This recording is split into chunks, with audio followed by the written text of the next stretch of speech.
In today's video, this is 2 days after playing in the same tournament. The jam on it, the Winter Classic, hosted at the Reno Convention Center. Today, we're going to talk about kind of like dupr rating and actually why there is a dupr rating. Essentially, like a dupr rating just tells you like what level of a player you are and stuff like that. And if there wasn't a dupr system, it'd be very chaotic. Tournaments would not go that smooth because there is levels to pickleball, right? And the reason why there is a dupr system and why there's pros versus, well, not, parentheses around pros, but why there is pros versus people who are amateurs is because to play at the highest level, pros are just a lot more consistent and just, I would say, a lot more like fundamentally sound. And 9 times out of 10, a pro versus an amateur, a pro is going to make the right decisions and they're going to play composed and they're going to play a lot more patient and stuff like that. And so um, that's why there is a dupr system, right? Because if there wasn't a dupr system, it'd just be like anybody can go pro, and that's just not the case. And so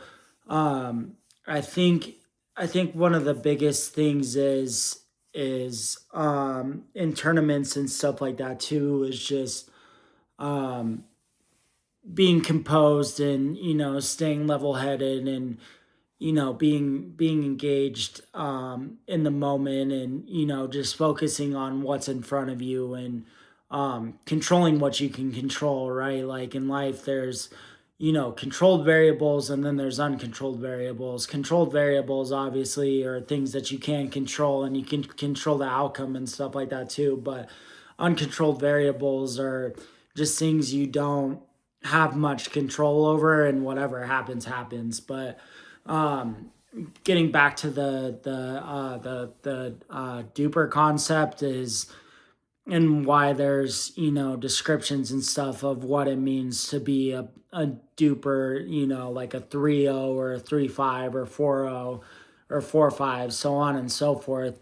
It's just the higher you go, the more consistent you're going to play, and the less errors you're going to make and stuff like that. And quite honestly, like, to win these tournaments, whoever makes the less mistakes and stuff like that are 9 times out of 10, unless something goes, really wrong and stuff like that too, are gonna win the game. And in these tournaments and stuff like that too, you have one game to 15, and so for that one game and stuff like that too, you just have to lock in and focus on making the smart shots and usually just keeping it in play. But the funny thing about pickleball is the more the higher up you go in the dupr system and the more you improve, the more you're going to realize that it's whoever's making like the simple plays and